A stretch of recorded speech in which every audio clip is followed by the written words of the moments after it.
ஏலத்தில் சிஎஸ்கே அணி 20 வீரர்களை தேர்வு செய்திருந்தாலும் நூலிழையில் 13 வீரர்களை தேர்வு செய்யும் வாய்ப்பையும் இழந்திருக்கிறது. அந்த 13 வீரர்களும் சிஎஸ்கேக்கு கிடைத்திருந்தால் அணியின் தோற்றமே மாறி போயிருக்கும்.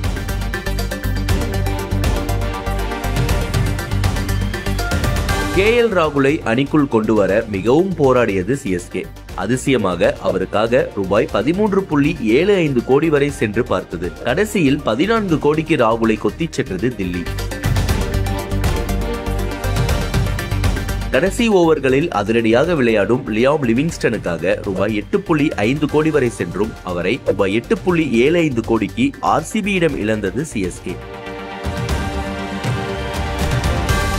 சிஎஸ்கே தனது செல்ல பிள்ளை தீபக் சகருக்காக ரூபாய் 9 கோடி வரை சென்று பார்த்தும் ரூபாய் 9.25 கோடிக்கு மும்பையிடம் இழந்தது.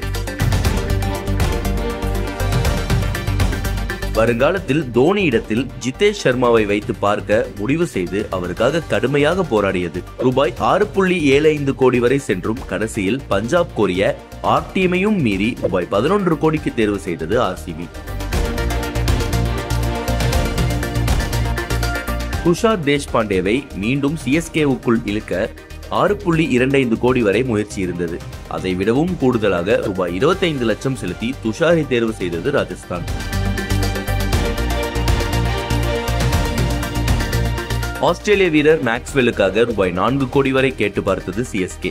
ரூபாய் 4.2 கோடிக்கு அவரை தேர்வு செய்தது பஞ்சாப்.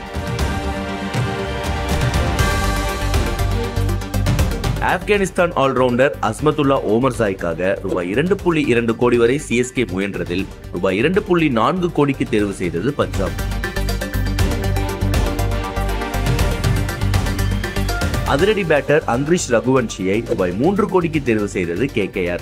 அவருக்காக ரூபாய் 2.8 கோடி வரை முயன்றது சிஎஸ்கே. சிமர்ஜித் சிங்கை ரூபாய் 1.5 கோடிக்கு சன்ரைசர்ஸ் தேர்வு செய்தது.